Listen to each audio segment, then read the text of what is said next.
सभी को नमस्कार, गुड इवनिंग। स्वागत है इस ऑनलाइन प्लेटफॉर्म पे।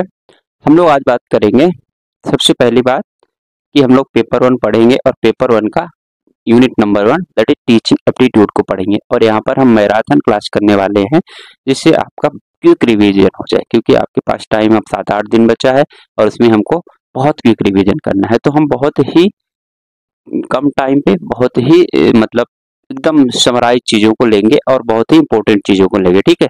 तो इसलिए हम लोग क्या करेंगे, और हाँ, बहुत लोगों को दिक्कत रहती है लैंग्वेज में बता रहा हूँ कि हम लैंग्वेज यूज करेंगे, बाइलिंगुअल करेंगे।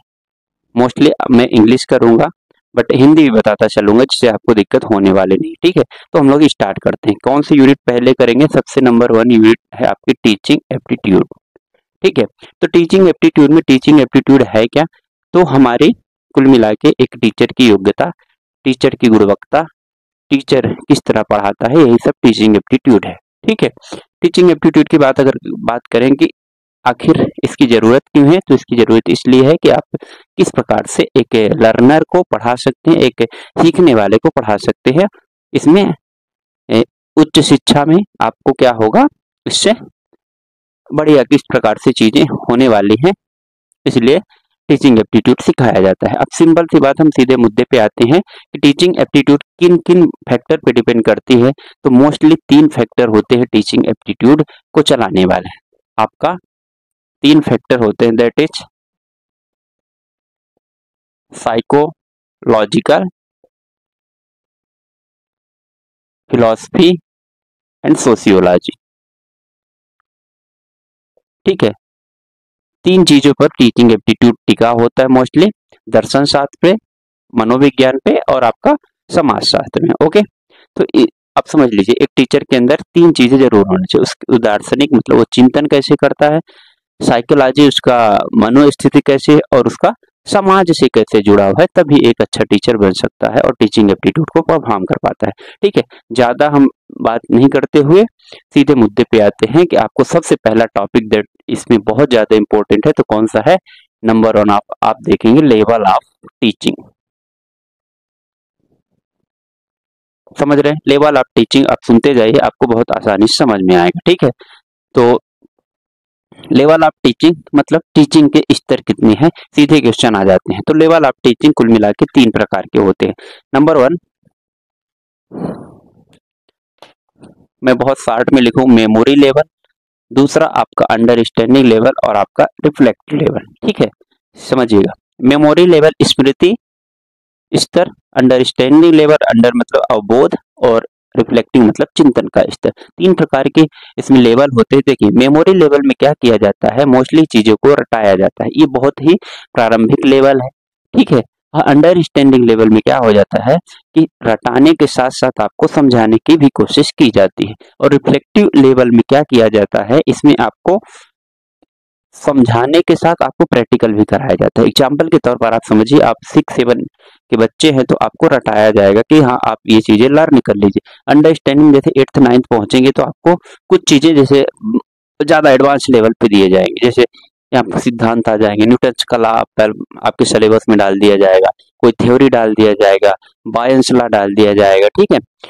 और रिफ्लेक्टिव लेवल आप 11th-12th पहुंचेंगे वहां तो प्रैक्टिकल आ जाएगा। कुल मिला के यही कहने का मतलब है, मेमोरी, अंडरस्टैंडिंग और रिफ्लेक्टिव लेवल निम्न स्तर, मिडिल और उच्च स्तर होता है, ठीक है। इसके अगर देखा जाए बात तो हर्बर्ट, इसके कौन वो थे? हर्बर्ट। आप लोग, मैं बोलते जाऊंगा, आप लोग लिखते जाएगा।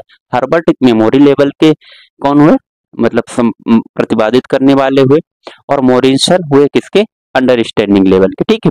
रिफ्लेक्टिव का नहीं इंपॉर्टेंट है, तो आप हर्बर्ट और मोरिसन को याद रखें। मेमोरी लेवल में होता क्या है, आपको जनरली इवेल्युएशन जो है, मूल्यांकन किस स्तर पे किया जाता है? राइटिंग और ऐसे राइटिंग दे दिया जाएगा आपको मौखिक लेवल और रिटेन लेवल पर। अंडरस्टैंडिंग में भी यही किया जाता है, और इसमें थोड़ा बहुत एनालिसिस बेस्ड क्वेश्चन आपसे पूछे जाते हैं। देन आपका रिफ्लेक्टिव लेवल में क्या होता है कि इसमें प्रैक्टिकल होते हैं, इसमें ऑब्जर्वेशन एक और अच्छे तरीके से होता है, ठीक है। अब मेमोरी लेवल कैसा होता है? मेमोरी लेवल हमेशा टीचर सेंटर्ड होगा, लर्नर सेंटर्ड, ये बताइए आपको। तो ये टीचर सेंटर्ड होता है। टीचर सेंटर्ड मतलब टीचर आपको जो बोल देंगे आप उसको याद रख कर लेंगे। जैसे हम लोग छोटी क्लासेस में पढ़ते थे क ख ग घ ABCD, ये सब लर्नर सेंटर्ड मतलब टीचर सेंटर्ड, जो वो रटाए हम रटते गए, उसमें बच्चे का दिमाग बहुत कम चलता है। अंडरस्टैंडिंग लेवल पे इसमें टीचर सेंटर्ड भी होता है और लर्नर सेंटर्ड दोनों होता है, और ये पूरी तरह से लर्नर सेंटर्ड होता है। इसमें लर्नर क्या करता है, अपने से भी क्वेश्चन पूछ सकता है, जवाब सवाल भी कर सकता है, दैट इज रिफ्लेक्टिव लेवल। ये आपका टीचिंग के क्या हुए, 3 सेंटर हुए, ठीक है। लोअर लेवल, मिडिल लेवल और हायर लेवल होता है, ठीक है। इतना तो आपको समझ में आ गया होगा। उसके बाद हम लोग आते हैं कि टीचिंग लेवल, आप टीचिंग पहला ही चीज देख लिए। दूसरी बात हम लोग अगर बात करें कि अब क्या इसमें जरूरी है, तो सबसे इंपॉर्टेंट है कि सीखने के लिए, सीखने के उद्देश्य का वर्गीकरण किया गया, मतलब वर्गीकरण किया गया किसके द्वारा, टैक्सोनॉमी, मतलब टैक्सोनॉमी ऑफ टीचिंग, ठीक है। तो ब्लूम टैक्सोनॉमी कहा जाता है, मतलब टैक्सोनॉमी मीन्स वर्गीकरण। तो ब्लूम टैक्सोनॉमी आपको इंपॉर्टेंट है यहाँ से, ब्लूम टैक्सोनॉमी। तो कोई एक शिक्षाविद रहे, उनका नाम शायद बेंजामिन ब्लूम था। उन्होंने ये वर्गीकरण, क्लासिफिकेशन किया, किस आधार पर, 3 आधार पर आप लोग सीख सकते हैं। तो आप लोग देख सकते हैं 3 आधार पर। इन्होंने 3H मॉडल कहा जाता है किसको, ब्लूम टैक्सोनॉमी को 3H मॉडल, मतलब हेड, हार्ट एंड हैंड, 3 चीजों से रिलेट करके टीचिंग एप्टीट्यूड को समझाते हैं, मतलब सीखने की प्रक्रिया को इन्होंने बताया। That means head, heart, hand. Head मतलब कि दिमाग से, हार्ट मतलब दिल से, हैंड मतलब आपके हाथों से, ठीक है। तो 3 लेवल का इन्होंने चीजें बताई हैं जिसको हम लोग समझेंगे आगे, ठीक है।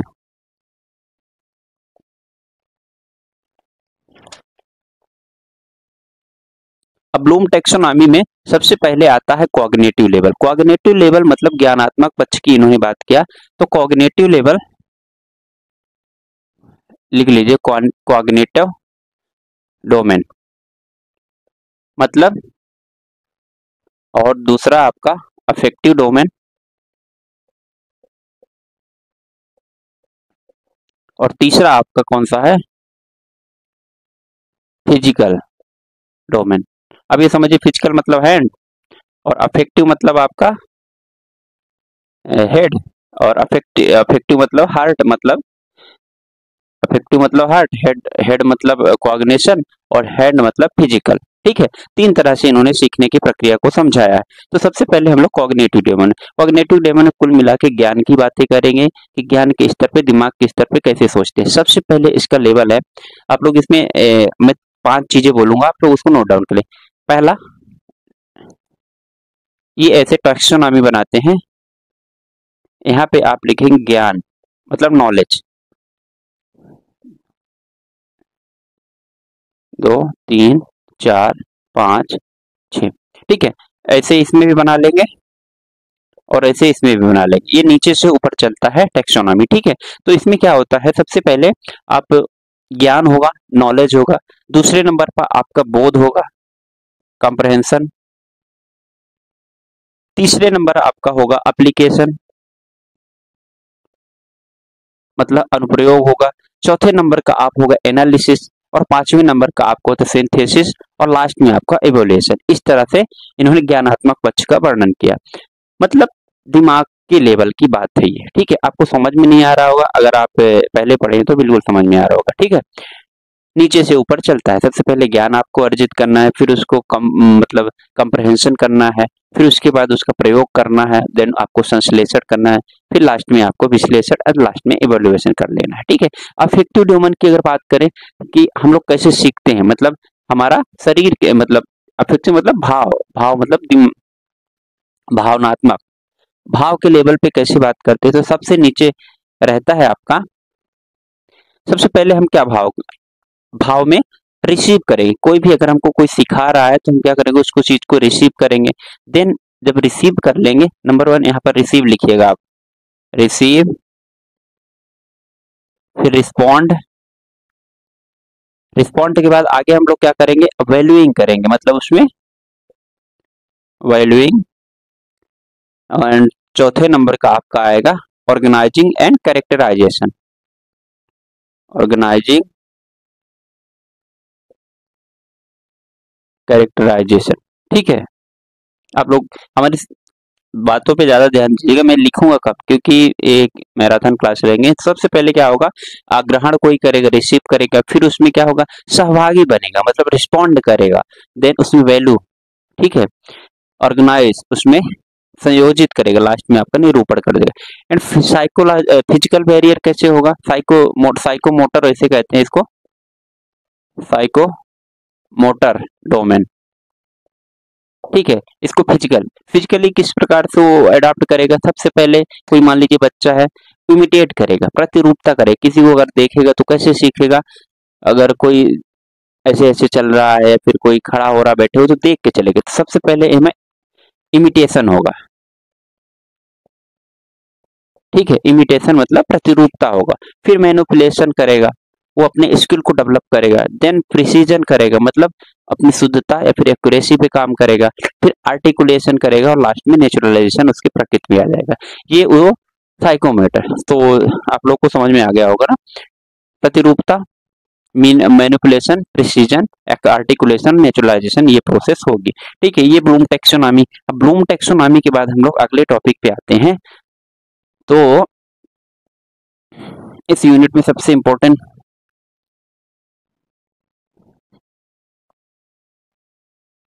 ब्लूम टैक्सोनॉमी, फिर गैगने और ब्रिक्स ने कितने वो दिए, मतलब सीखने के लिए वर्गीकरण उन्होंने क्या क्या दिया।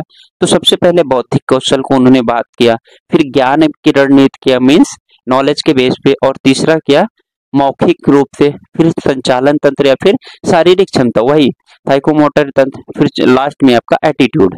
तो चार चीजों पे गैगने और ब्रिक्स ने बात किया कि इस तरह से हम सीख सकते हैं। ठीक है, देन अगला टॉपिक आता है maxim of teaching, maxims of teaching. क्या क्या हो सकते हैं मैक्सिम्स ऑफ टीचिंग, आप लोग सब जानते हैं कि बहुत मतलब सीखने के क्या क्या प्रकार हो सकते हैं, सिखाने के। सिंपल टू कॉम्प्लेक्स, सरल चीजों को समझाना, फिर उसके बाद कॉम्प्लेक्स की ओर बढ़ना। ठीक है, फिर नोन टू अननोन, ज्ञात से अज्ञात की तरफ जाना, फिर ठीक है, फिर कंक्रीट से अब्स्ट्रैक्ट मतलब मूर्त से लेके अमूर्त की ओर जाना। ठीक है, फिर इंडेफिनिट टू डेफिनिट जाना, मतलब ज्ञात है जो उससे डेफिनिट में जाना। पार्टिकुलेट टू जनरल, विशेष से जनरल में जाना। एग्जाम्पल के तौर पर आप सब जानते हैं, सिंपल टू कॉम्प्लेक्स में समझिए कि पहले चीजों को सरल ढंग से पढ़ाना, फिर बड़े बड़े फार्मूला पढ़ाना।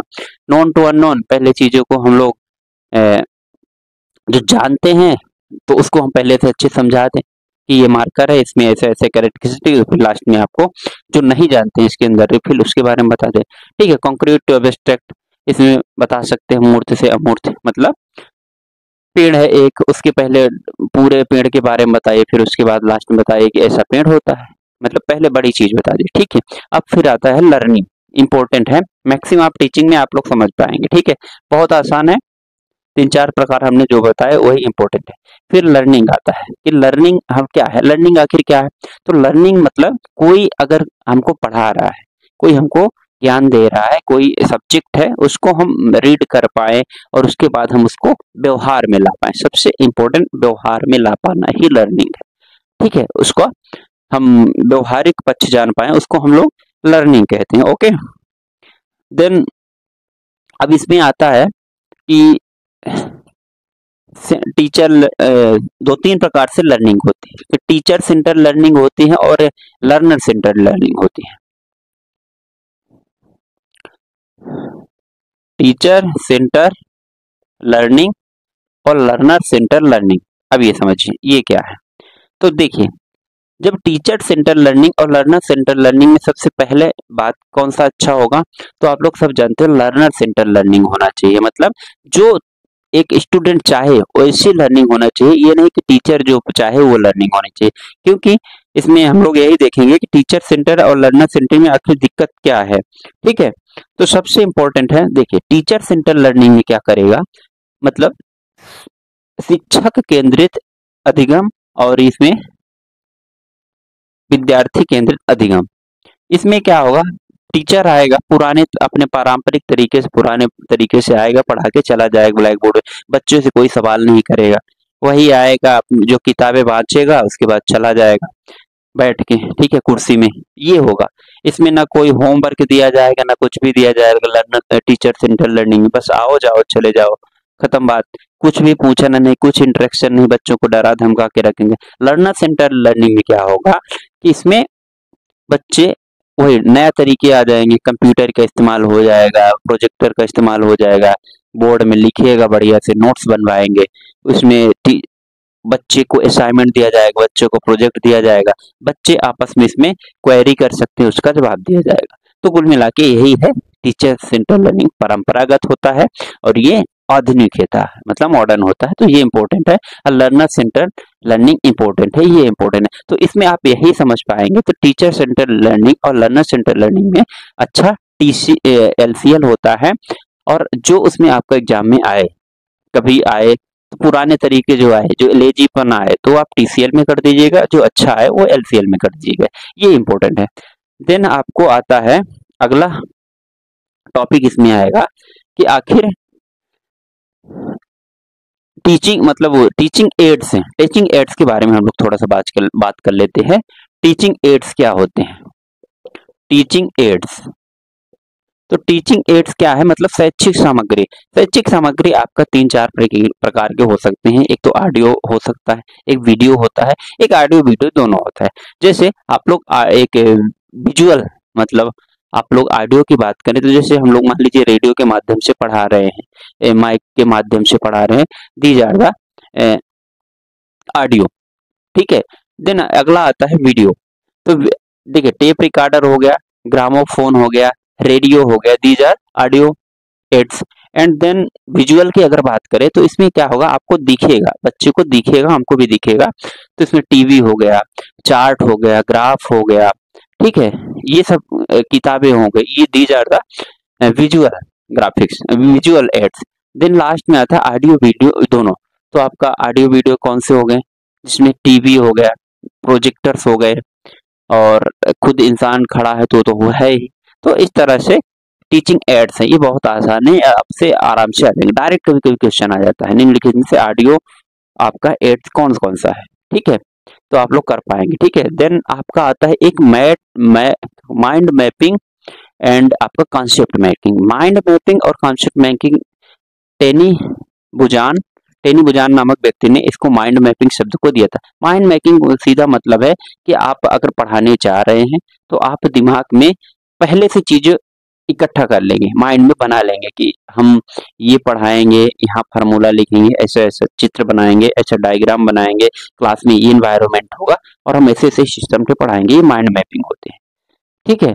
इसी तरह कॉन्सेप्ट मैपिंग भी होता है, मतलब विषय वस्तु या फिर सब्जेक्ट जो आप पढ़ाने जा रहे हैं उसका हम लोग कुल मिला के दिमाग में एक माइंड बना लेना और उसको फिर पढ़ा देना, ये माइंड मैपिंग होता है, ठीक है। डीएल कॉन्सेप्ट क्या है, ये इंपॉर्टेंट है। डेल कॉन्सेप्ट, तो इसमें ज्यादा इंपॉर्टेंट इसलिए मैं ज्यादा डिस्कस नहीं करूंगा। इसमें केवल यही है, आप लोग एक किताब में ये चीजें देखेंगे, ये एक डायग्राम बना होता है, उसमें जैसे आपको लिखा है कोई चीज आप सुनेंगे, ठीक है, आपको 10% याद रहेगा। कोई चीज आपका बोलेंगे, आपको 20% याद रहेगा। कोई चीज आपको लिखेंगे बोलेंगे दोनों करेंगे तो 30% याद रहेगा। और कोई चीज आप लास्ट में एकदम से आप लिख लेंगे, पढ़ लेंगे और चीज कर लेंगे तो आपको 90% याद रहेगा। दैट इज डेल कॉन्सेप्ट, ये आपका कहना है, ठीक है। आप बल्कि आप बहुत आसानी से उसको आप लोग देख लीजिए, ठीक है। आप लोग पढ़े होंगे, मैं केवल रिवाइज करा रहा हूँ। जिन स्टूडेंट को डर लगता है पेपर वन में, तो मैं बहुत जल्दी जल्दी बहुत आसानी से कराने की कोशिश कर रहा हूँ, ठीक है। तो इतना बात आपको समझ में आ गया होगा। फिर हम लोग आते हैं, एक कॉन्सेप्ट है लेवल ऑफ टीचिंग हो गया, टीचिंग एड्स हो गया, टीचिंग मैक्सिम्स हो गए। देन और इसमें क्या है टॉपिक, रुकिए मैं सिलेबस थोड़ा देखता हूँ।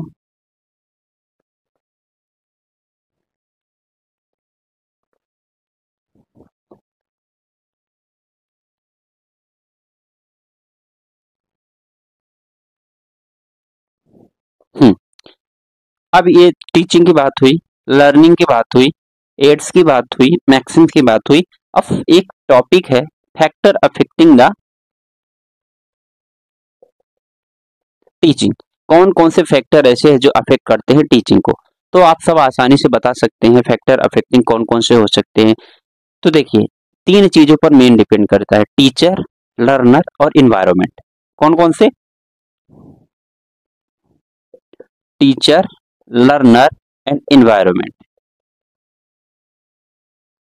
ओके, टीचर कैसे? टीचर क्या पता स्किल, अगर उसका स्किल कमजोर है तो इफेक्ट करेगा पढ़ाई हमारा, उसको कम ज्ञान है तो भी हम डिपेंड करेगा कि मतलब अच्छे से नहीं डिलीवर कर रहा है। कम्युनिकेशन टीचर के साथ दिक्कत तो भी फैक्टर अफेक्ट करेगा हमको पढ़ाई। लर्नर, लर्नर में क्या है, उसको इंटरेस्ट ही नहीं आ रहा है पढ़ने में, बच्चे को नहीं आ रहा है। मेंटल स्टेटस उसका क्या पता थोड़ा कमजोर हो, जो हम पढ़ा रहे हैं उसको समझ में नहीं आ रहा है, कहीं उसका ध्यान और भटक रहा हो, वो थोड़ा खुरापाती हो। इन्वायरमेंट पे क्या डिपेंड करेगा, वहाँ का इंफ्रास्ट्रक्चर कैसा है पढ़ाने का, कॉलेज स्कूल कैसे हैं, तो ये सब इन्वायरमेंट पे डिपेंड करेगा। वहाँ शोर तो नहीं हो रहा है, वहाँ हवा पेड़ आ रहा है कि नहीं, पानी की व्यवस्था है कि नहीं है, तो ये सब चीजें डिपेंड करती हैं, मेनली टीचर, लर्नर और इन्वायरमेंट। चौथा आपका फाइनेंशियल कंडीशन हो सकता है। पांचवा आपका हो सकता है कि बच्चे से मतलब पेरेंट्स की क्या उम्मीदें हो सकती हैं, तो ये सब चीजें फैक्टर अफेक्टिंग द एनवायरनमेंट में आ सकता है। ठीक है, ये इजी है, बहुत आसानी से कर पाएंगे। यहाँ से डायरेक्ट क्वेश्चन कभी कभी यही आ जाता है, कौन कौन से फैक्टर आपका मतलब अफेक्ट करने वाले हैं। ओके, देन हम लोग आते हैं एक बीच में टॉपिक है, बहुत इंपॉर्टेंट टॉपिक है, तीन चीजें हैं, स्वयं, स्वयं प्रभा एंड मूक। तो स्वयं और स्वयं प्रभा और मूक आप लोगों में से कौन कौन जानता है? आप लोग बहुत सारे टीवी में सीरियल देखते होंगे, बहुत सारे पिक्चर देखते होंगे, मूवी देखते होंगे, लेकिन क्या आपने देखा है कि चैनल कभी कभी आप 125, 140 इस तरह नंबर में, अगर डीटीएच की मैं बात कर रहा हूँ, पहुंच जाए तो एक बूढ़ा आदमी वहां पे पढ़ा रहा होता है और कुछ मैथ, इंटीग्रेशन, डिफरेंशिएशन, बायो के बड़े बड़े स्ट्रक्चर समझा रहा होता है, तो आप लोग उसको जल्दी से चेंज कर देते हैं, तो वही सब है सर स्वयं। तो स्वयं पोर्टल क्या है? तो सबसे पहले स्वयं, स्वयं,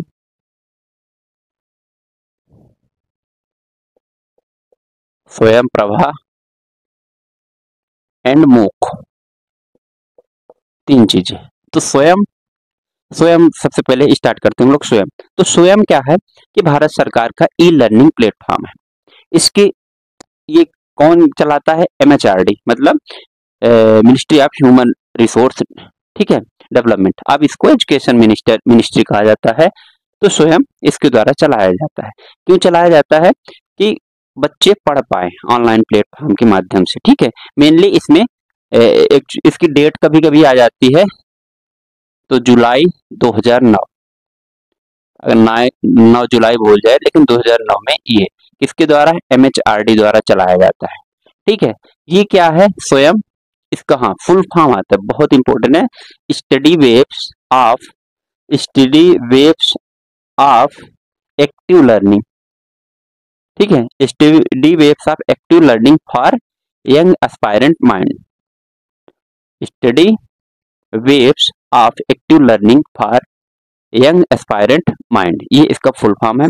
ई लर्निंग प्लेटफॉर्म है, लॉन्च कब हुआ? 2009 में हुआ। ये क्लास 9th टू पीजी, इसमें सारे कोर्सेज को पढ़ाया जाता है और इसमें लगभग क्लासेस चलती हैं पूरी के पूरी। ये मुझे लगता है हर 4-4 घंटे में बार बार से इसमें रिवाइज होता रहता है। एग्जाम इसमें सबसे इम्पोर्टेंट, इसके 4 क्वाड्रेंट है। क्वाड्रेंट आप लोग समझते हैं ना, मैथ में पढ़े होंगे, ये इंपॉर्टेंट है, ये हमेशा आता है एग्जाम में, first, second, third, fourth, 4 quadrant, 4 quadrants of स्वयं। तो इसके 4 क्वाड्रेंट है। सबसे पहला daily video lecture, first quadrant में आप लिखिएगा डेली वीडियो लेक्चर, मतलब यहाँ पर ई ट्यूटोरियल और डेली वीडियो लेक्चर आपको यहाँ पर डाले जाते हैं। दूसरा इसका है सेल्फ असेसमेंट, सेल्फ असेसमेंट करना, जिसमें क्यूजेस आते हैं आपको। दूसरा, तीसरा आपका इसमें वो है मतलब डेली वीडियो डालेंगे, सेल्फ असेसमेंट होगा, और तीसरे नंबर पे आपका आएगा ऑनलाइन डिस्कशन।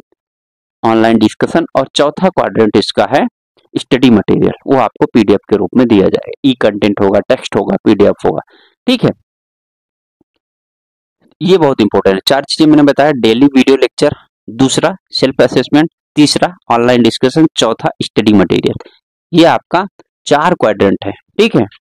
इसमें एक सबसे पहले वीडियो डलेगा, हाँ सॉरी सबसे पहले क्या है, मैं लिख देता हूं,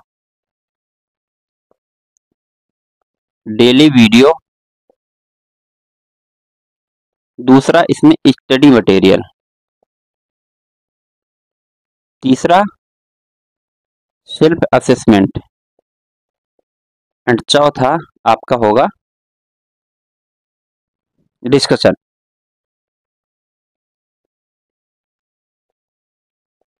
ये 4 क्वाड्रेंट है, ठीक है। ये आप लोग ध्यान दीजिएगा, कभी कभी आता है। और हाँ, ये कौन करता है, इसके नेशनल कोऑर्डिनेटर कई बार एग्जाम में आता है कि स्वयं के नेशनल कोऑर्डिनेटर कौन है, कौन कौन इस मतलब किसके माध्यम से चलता है। तो AICT, all India council for technical education, IIM है, NCERT हुआ, IGNOU हुआ, CEC हुआ, ये सब लोग इसके नेशनल कोऑर्डिनेटर होते हैं। ये आप लिख लीजिएगा जरूर, कौन कौन से, AICT, IIM, NCERT, IGNOU, CEC, ठीक है। एक आध और है शायद, मुझे बोल रहा है 9 शायद है इसके कुल मिला के, तो आप लोग देख लीजिए। स्वयं प्रभा क्या है कि फ्री DTH चैनल है, एजुकेशन चैनल है, और एक कहाँ मतलब ये भी इसी तरह है, स्वयं की तरह ही स्वयं प्रभा भी है, ठीक है। फ्री DTH चैनल है ये 19 अक्टूबर 2020 को चालू किया गया एक्चुअली, ठीक है। ये ग्रुप ऑफ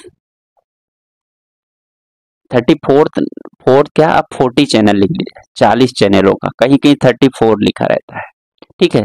तो आप जो भी आए वो लगा दीजिएगा, 40 चैनलों का खैर ये ग्रुप है।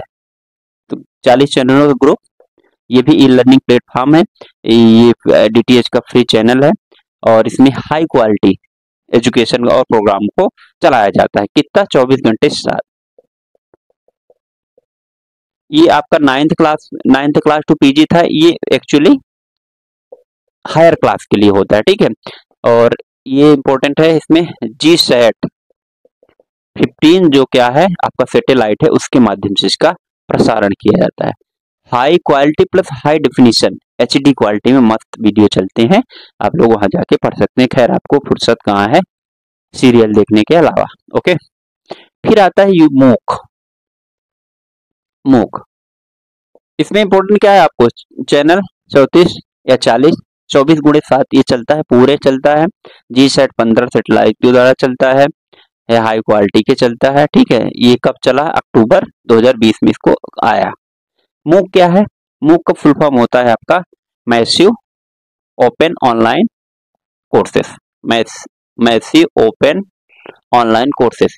ये क्या है, सिंपल सा ये आपका है ओपन एजुकेशन या फिर ओपन यूनिवर्सिटीज को प्रमोट करने के लिए आपका चैनल होता है। मतलब कुल मिला के कि एक प्लेटफॉर्म होता है जो क्या करता है, डिस्टेंस लर्निंग को, एजुकेशन को यहाँ पर आपको प्रमोट किया जाता है, वर्ल्ड वाइड लिए चलाया जाता है।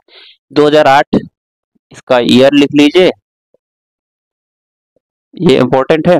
और इसमें 2012 में ये पॉपुलर हुआ, ये कोई ज्यादा काम का नहीं। 2008 इस्टेब्लिशमेंट ईयर इम्पोर्टेंट है। वर्टिकल, ठीक है, ये वर्टिकल पार्ट है, it is a vertical part, ठीक है। ये बस फुल फॉर्म आपको यहाँ से इंपॉर्टेंट है। एस्टेब्लिशमेंट ईयर है, किसके लिए है, तो ये आपका डिस्टेंस लर्निंग के लिए, ये आपका किसके लिए, हायर एजुकेशन के लिए, हाई क्वालिटी पे है, ठीक है। GSAT द्वारा परफॉर्म, ये स्वयं इंपॉर्टेंट है सबसे ज्यादा, इसके क्वाड्रेंट को जरूर आप याद रख लीजिएगा।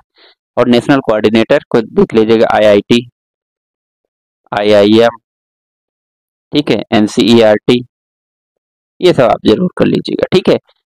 तो ये इंपॉर्टेंट है आपके एग्जामिनेशन के लिए। अब हम लोग आते हैं सबसे इंपॉर्टेंट इवेल्युएशन। लास्ट में आपका जब टीचिंग हो जाता है, पढ़ाई हो जाती है सब कुछ, तो आपका इवेल्युएशन मतलब मूल्यांकन।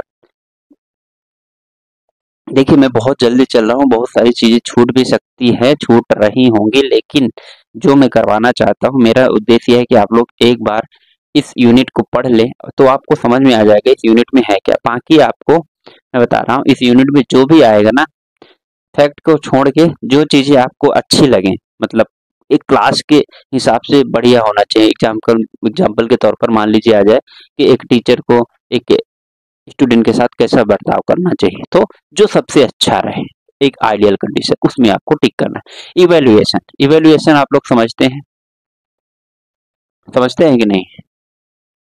कुछ पढ़ा दिया, कुछ सिखा दिया, तो वो कितना आपको समझ में आया वो आपका इवेल्युएशन है। ठीक है, मतलब कुल मिला के प्रोग्रेस, दैट मीन्स एक रिपोर्ट कार्ड मिलता था ना हम लोग को एग्जाम के बाद, तो वो आपका प्रोग्रेस को समझना ही आपका इवेल्युएशन है। इसमें बहुत सारे कमीशन, जैसे Kothari commission, Kothari commission is most prominent for इसके लिए बहुत जरूरी था। उन्होंने ये कहा, evaluation is a continuous process. Evaluation ऐसा नहीं कि लास्ट में हो जाए, एक कंटिन्यूअस प्रोसेस है, रोज हमको करना चाहिए, एक बच्चे पे नजर बनाने के रहना चाहिए। ठीक है, और इसको इंटीग्रल पार्ट कहा है, it is a integral part of the total system of the education का ये बहुत ही इंपॉर्टेंट हिस्सा है। ठीक है, इसका उद्देश्य को क्यों, एजुकेशन के उद्देश्य को पाने के लिए, तो यही है कोठारी कमीशन इससे एवेल्यूएशन से रिलेटेड है। ये काफी अच्छा। इसमें टाइप्स ऑफ इवेल्यूएशन अगर मैं बोल दूंगा तो समझिए कि फिसल गया है जवाब। बाकी इवेल्युएशन होता है, मूल्यांकन होता है। ओके, तो टाइप्स देख लीजिए आप, इसमें टाइप्स कौन कौन से हो सकते हैं। जनरली हम लोग टाइप्स की अगर बात करें तो 3-4 तरीके से होते हैं। फंक्शन के आधार पर अगर हम लोग बात करें टाइप की, तो इसमें प्लेसमेंट हो गया, आपका फॉर्मेटिव हुआ,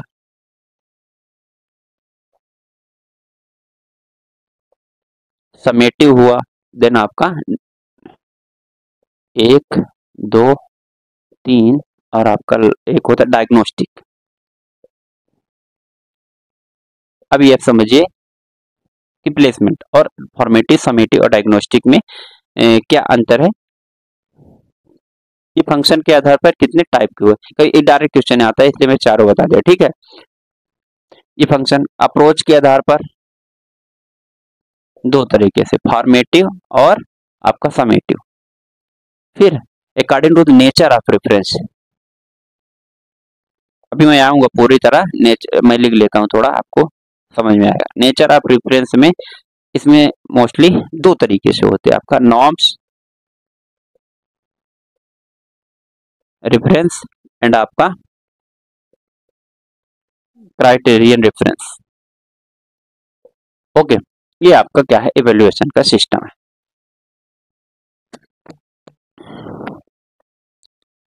देखिए, तो इवैल्यूएशन क्या है, फंक्शन के आधार पर। प्लेसमेंट इवैल्यूएशन में ये होता है कि जो बच्चा है उसको सही जगह पर पहुंचाना, ये कुल मिला के कहने का काम है इवैल्यूएशन उसका करना। अगर उसकी कैपेसिटी है उस तरह की तो उसको उस हिसाब से डालना। जैसे सेलेक्ट करना, जैसे मान लीजिए एक क्लास में एक होशियार और कुछ कम होशियार और कुछ उनकी क्लास में एक वो बनाना है, लिस्ट बनाना है, तो प्लेसमेंट इवैल्यूएशन में ये रहेगा कि हाँ, अगर बच्चा इवैल्यूएट है तो उसको अच्छे होशियार बच्चों में रखो, उसको और एक्स्ट्रा नॉलेज दो। ठीक है, तो जो जिस लेवल का है उसको उस स्तर पे पहुंचाना। जैसे आप लोग देखते होंगे कॉलेज में प्लेसमेंट होते हैं, तो वही है ना कि बच्चे को सही जगह पर पहुंचाना उसकी एबिलिटी के अनुसार से। फॉर्मेटिव असेसमेंट आप लोग सभी देखते होंगे, समेटिव असेसमेंट देखते हैं। फॉर्मेटिव असेसमेंट में छोटा एक हिस्सा होता है कि हमेशा जैसे यूनिट टेस्ट लेते हैं उससे आपको पता चलता है, बीच में क्वेश्चन पूछ लेते हैं, असाइनमेंट दे देते हैं, फॉर्मेटिव असेसमेंट। समेटिव असेसमेंट में मतलब हमेशा ही लेते रहते हैं एक छोटे टाइम पीरियड में। और समेटिव असेसमेंट में क्या होता है, इवैल्यूएशन में एक लास्ट में आपका एग्जामिनेशन होता है वार्षिक, और उसके हिसाब से आप उसका इवैल्यूएट करते हैं।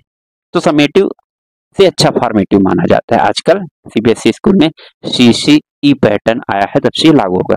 डायग्नोस्टिक में क्या होता है कि निदानात्मक कहा जाए कि कहाँ जहां दिक्कत है उसको डायग्नोस करें। रिमीडियल क्लासेस लगते हैं, रिमीडियल क्लासेस मतलब जहां दिक्कत आ रही है उसको फिर से सुधार किया जाए, डायग्नोस किया जाए, उसका उपचार किया जाए और उसको आगे बढ़ाया जाए। ये इवैल्यूएशन है।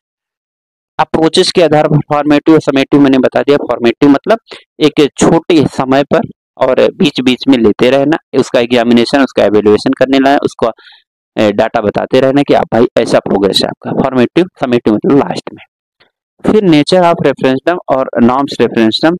नेचर ऑफ रेफरेंस क्या था, नॉर्म्स रेफरेंस और क्राइटेरियन रेफरेंस। इसमें अंतर क्या है, फॉर्मेट एग्जांपल है फॉर्मेटिव और उसमें क्या बोलते समेटिव का बहुत अच्छे तरीके से समझ लीजिए। नॉर्म्स रेफरेंस और क्राइटेरियन रेफरेंस में अंतर ये होता है कि इसमें मान लीजिए इवेल्युएशन करना है, मान लीजिए एक पूरी क्लास है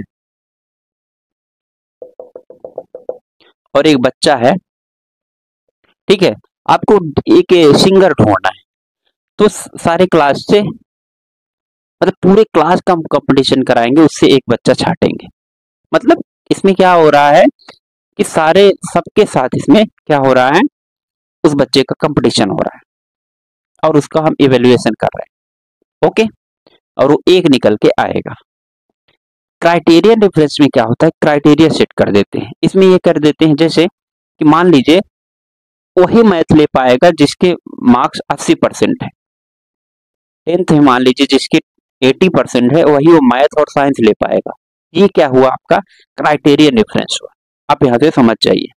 इसमें नॉर्म से क्या करते हैं कि एक बच्चे को सभी के साथ कंपेयर करते हैं, कर रहे हैं ना सिंगर को, और जो अच्छा निकला उसको हम लोग सेलेक्ट कर लेते हैं। ये आपका नॉर्म्स है, ये आपका इवोल्यूशन सिस्टम इतना ही है। आपको समेटिव और फॉर्मेटिव में विशेष ध्यान रखना है, और नॉर्म्स और क्राइटेरियन में आपको बहुत अच्छे से समझ में आ ही गया होगा। फिर उसके बाद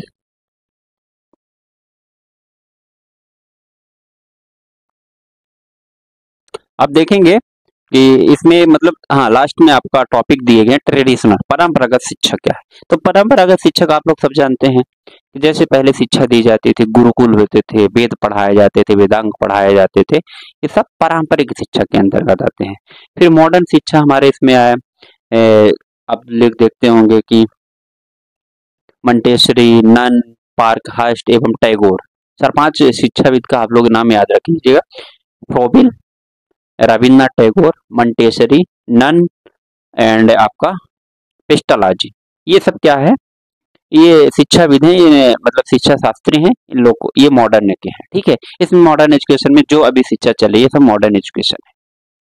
हम लोग देख रहे हैं कि हमेशा से वर्धा समिति आई, फिर कोठारी कमीशन आए, फिर एनईपी आया, 1986 आया, एनईपी 2020 आ चुका है अभी। तो ये सब मॉडर्न एजुकेशन है। परंपरागत शिक्षक आप वही देख लीजिएगा, पहले का जो वेद पढ़ाए जाते थे, गुरुकुल, कुल, वेदांग।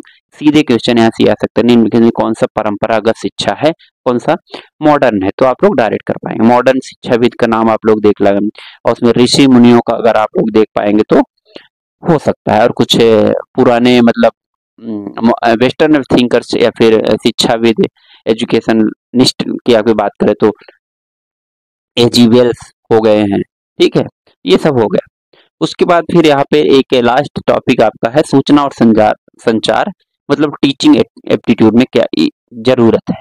तो इसमें यही देख लीजिए, आजकल लोग पीपीटी बनाते हैं, कंप्यूटर बनाते हैं, कंप्यूटर का इस्तेमाल करते हैं, हार्डवेयर, सॉफ्टवेयर, इन नेटवर्क, इंटरनेट, इसका इस्तेमाल टीचिंग मतलब पढ़ाने के लिए करते हैं। वही आपका